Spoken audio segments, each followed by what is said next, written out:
Hello everyone, once again welcome back to my channel. তো আজকে যে ভিডিওটা শেয়ার করব সবার সাথে সেটা হচ্ছে একদিনের গোকর্ণ ট্রিপের জন্য আমরা গেছিলাম।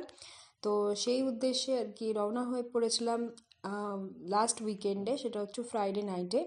তো ফ্রাইডে নাইটে আমরা 7:30 সময় আমাদের পৌঁছাতে হতো একটা মেট্রো স্টপেজে, সেখান থেকে এদের বাস ছিল। তো এবার বলি এদের বাস বলতে কাদের। তো আমরা এই ট্রিপটার জন্য একটা ট্রাভেল এজেন্সি বুক করেছিলাম। তো সেই ট্রাভেল এজেন্সি থ্রু আমরা এই ট্রিপটা করেছিলাম। তো ট্রাভেল এজেন্সিটার নাম ছিল শ্যাল উই গো। তো তারা একটা লোকেশন বলে দিয়েছিল যে সেখানে ওদের বাস আর কি, এটা বাসের করে ট্রিপটা করেছিলাম। তো ওরা বলে দিয়েছিল যে লোকেশনে বাস থাকবে, তো সেখানে পৌঁছে যেতে হবে। ওভারনাইট জার্নি ছিল, ভোরবেলায় আমাদের ডেস্টিনেশনে পৌঁছানো ছিল। তো জার্নি শুরু করে দিলাম। তো শুরু করে আমরা পৌঁছে গেছিলাম মেট্রো স্টেশনে, এবং ওরা যে ডেস্টিনেশনটা দিয়েছিল সেটা ছিল ইন্দিরানগর। কটা তিনটের মতো স্টপেজ ছিল, ইন্দিরানগর ছিল, যশবন্তপুর ছিল, আর একটা স্টপেজ ছিল, সেই স্টপেজটার নাম আমার এখন এই মুহূর্তে আর মনে নেই। তো আমরাও গেছিলাম ইন্দিরানগর থ্রু। তো সেখানে আমরা মেট্রো করে পৌঁছে গেছিলাম। পৌঁছে আমরা বাসে উঠলাম। তো বাসের ভিউজটা কিন্তু তোমরা এই ভিডিওতেই দেখতে পাচ্ছ কীরকম ছিল।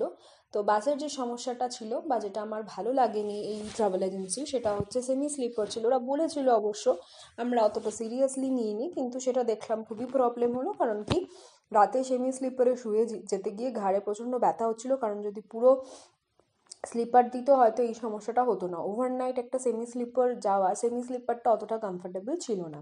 বাট ওভারঅল বাসটার ভেতরে খুবই সাজানো গোছানো ছিল। তো এবং সেটা আমার ভালো লেগেছিল, কিন্তু এই শোয়ার অ্যারেঞ্জমেন্টটা আমার ভালো লাগেনি। তো ওভারনাইট ওরা কিছুক্ষণ একটা জায়গায় ডিনারের জন্য হল্ট করেছিল। ডিনারে হল্ট করার পর আবার কিন্তু ওরা ওই ডিজে বা কিছু গেমস ওরা করছিল, যেমন অন্তাক্ষরী, এরম ধরনের খেলা হলো। তারপর কিছুটা গানে নাচা গানা হলো। তো নাচা গানা করেই কিন্তু পৌঁছে গেলাম। তো পৌঁছে গেছিলাম সেটা হচ্ছে একটা জগ ফলসে, মানে একটা ওয়াটারফলস দেখার জন্য। সেখানে খুব ঠান্ডা ছিল, মানে বোঝাই যাচ্ছিল না যে আমরা ব্যাঙ্গালোর থেকে এত ঠান্ডার জায়গায় পৌঁছে গেছি এত কম সময়ের মধ্যে। বলার নয়, পুরো মনে হচ্ছে পাহাড়ে পৌঁছে গেছি। খুব ঠান্ডা ছিল ভোরবেলায়। তারপরে সেখানে জগ ফলসের মধ্যে যেটা আর কি আকর্ষণ, সেটা হচ্ছে সানরাইজ। সেটা তোমরা ভিডিওর মধ্যেই দেখতে পাচ্ছ যে সানরাইজের ভিডিওটার মাধ্যমে আমরা তুলে ধরেছি। সেটা হচ্ছে সানরাইজটা দেখানোর পরেই ওখান থেকে আমরা আবার রওনা দিই, সেটা হচ্ছে আলটিমেট গোকর্ণ সি বিচ। তো গোকর্ণ সি বিচে আমরা পৌঁছে গেলাম।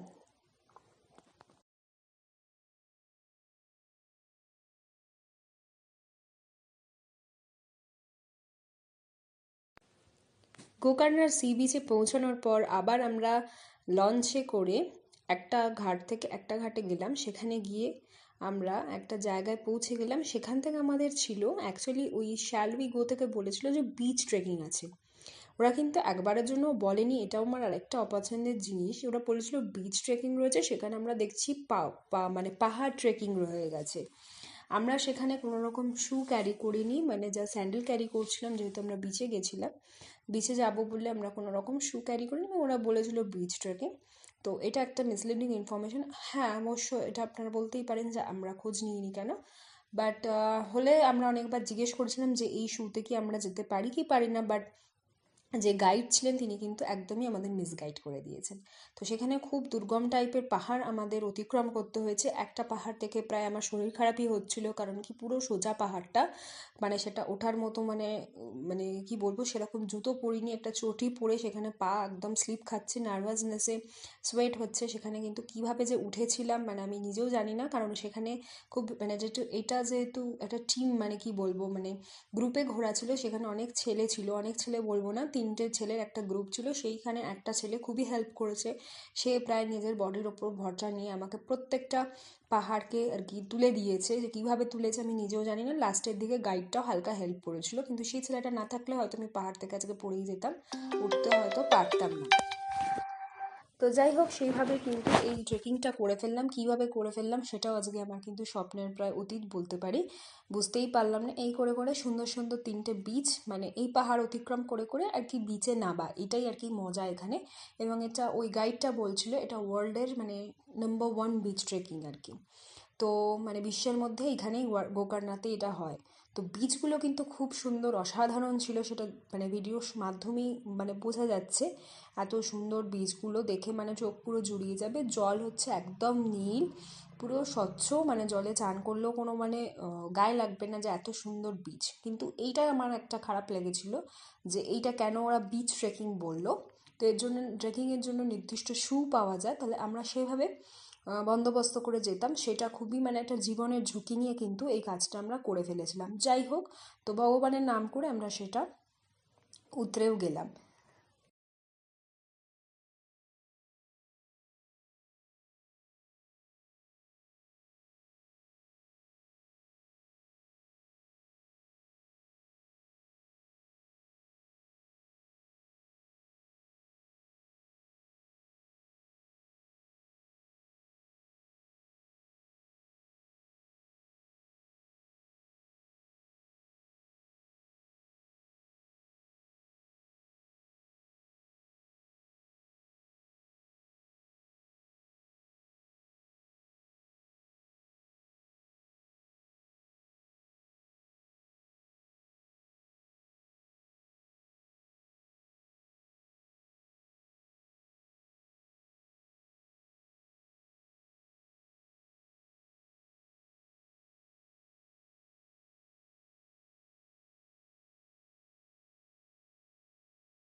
পরের দিন আর একটা সুন্দর সকাল, আমাদের 7:30টায় ঘুম থেকে তুলে দিয়েছিল আমাদের গাইড। তো খুব বিরক্ত লাগছিল, বাট যেই উঠলাম তখন উঠে মানে সামনেই একদম সি বিচ, উঠে এত ভালো লাগছিল।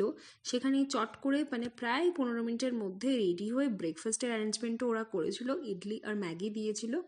তো যাই হোক, এর পাশাপাশি বলে দিই ডিনারে ওরা কি করেছিল। ডিনারে চিকেন কাবাব ছিল, ফ্রাইড একটা ফিশ ছিল যেটা বাংলা ফিশ দিয়েছিল, রুটি চাপাটি ছিল, একটা ভেজ তরকারি ছিল আর ডাল ছিল। তো যাই হোক, ব্রেকফাস্টটা করেই সকালবেলায় উঠে একদম আধ ঘন্টার মধ্যে রেডি হয়ে বিচে চলে যাই।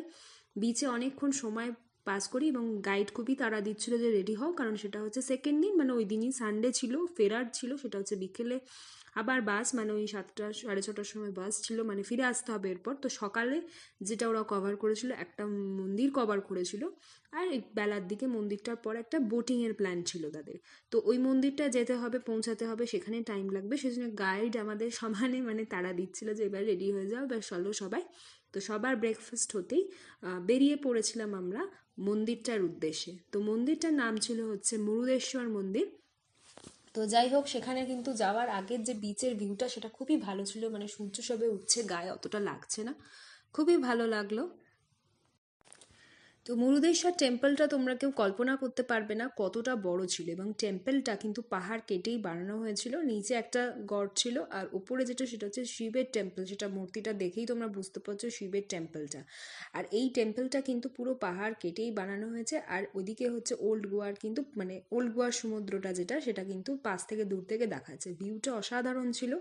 তো এই শিবের টেম্পলটা মানে নিচে একটা মন্দির রয়েছে, আর উপরে কিন্তু যে এই শিবের যে টেম্পলটা, এখানে একটা ব্যবস্থা ছিল, সেটা হচ্ছে ভেতরে একটা কেভ, মানে এই কেভে টিকিট কেটে যেতে হয় আর কি। তো এই কেভটার মধ্যে আমরা গেছিলাম, তো কেভের ভিউও দেখাচ্ছি। কেভটার মধ্যে আর কি পুরানো দিনে যে সমস্ত আর কি দেবতাদের যে স্টোরিগুলো, সেগুলো নিয়ে ওরা ওই ঘন্টা সাজিয়ে ওরমভাবে একটা কেভের মতো করেছিল, সেটাও আমার খুব ভালো লেগেছিল। খুব সুন্দর স্টোরি পাশ থেকে ওরা বলছিল, মানে স্টোরিগুলো যেগুলো আমরা রামায়ণ মহাভারতে পড়েছি সেই স্টোরিগুলো। আর ওইখানে পিকচারাইজ মানে কি বলবো, ছবিগুলো তাদের সাজানো আছে পুরো গুহা জুড়ে। তো ওইটাই দেখানোর পর মানে মন্দিরটা আমরা ওইভাবে ঘুরি, ওটাতে আমাদের অনেকটা টাইম লেগেছিল, কারণ অনেকটা বড় কভার করতে। তারপরে 1-2 ঘন্টা বাদে আমরা বেরিয়ে পাশের একটা জায়গায় লাঞ্চ করি, সেটা পুরো ভেজ মানে রেস্টুরেন্ট ছিল, সেখানে কিন্তু আমরা লাঞ্চ কমপ্লিট করে চলে যাই বোটিংয়ের উদ্দেশ্যে। তো বোটিংটা দেখতেই পাচ্ছ কত সুন্দর, একটা লেকের উপর মানে ওরা ঘুরিয়েছিল একটা বোট করে। তো বোটে পুরো লেকটাই ওরা কভার করে অনেকক্ষণ ধরে, প্রায় 1.5-2 ঘন্টা ধরে, এবং বোটটা খুব সুন্দর সাজানো গোছানো ছিল। সেখানে সবাই আমরা মানে ছবি তুলতে ব্যস্ত ছিলাম, তো আমরা সবাই সুন্দর সুন্দর সব ছবি তুলছিলাম। তো এরপর তো হচ্ছে ফেরার পালা। তো আমাদের তখন একটু খারাপ লাগছিল যে একটা দিন কিভাবে একটা রাত কেটে গেল আমরা বুঝতেই পারছিলাম না। আবার সেই বাসে করে ভোরবেলা আমাদের হচ্ছে ব্যাঙ্গালোর রিটার্ন ছিল। তো এইভাবে আমরা পুরো বোটে টাইমটা পাস করে বসে যাই। তখন ভীষণ রোদ, মানে বোট থেকে যখন নামছি মানে খুব গরম লাগছিল। তো বোটে ওঠার পর আমরা আবার সেই বাসে উঠি। তো বাসে পুরো আনন্দ করতে করতে আসি, মানে বাসে সবাই গান চালিয়ে নাচানাচি করছে, যাতে সময়টা আর কি কোনভাবে মানে কেটে যায় সেটা কেউ আমরা বুঝতেই পারলাম না। আরেকবার ডিনারের জন্য হল্ট করা হয়েছিল, যেখানে দাঁড়িয়েছিল সেখানকার খাবার খুব ভালো ছিল, সুস্বাদু ছিল। ডিনার করে আমরা আবার ওরম নাচানাচি হইচই করতে করতে ব্যাঙ্গালোরের উদ্দেশ্যে ফিরে আসি। তো আমরা এখানে ব্যাঙ্গালোরে পৌঁছে গেছিলাম হচ্ছে ভোরবেলা 5টার সময়। তো এসে তো যেরকম দৈনন্দিন নিজেদের আর কি কাজ, সেটা আবার ফিরে আসতে হলো। তো যাই হোক, তো আশা করি আপনাদের ভিডিওটা খুবই ভালো লাগলো বা তোমাদের খুব ভিডিওটা তোমরা এনজয় করলে। তো এরকম আরও ভিডিওর জন্য অবশ্যই কিন্তু লাইক শেয়ার সাবস্ক্রাইব করতে ভুলো না। দেখা হবে আবার নেক্সট ভিডিও। বাই।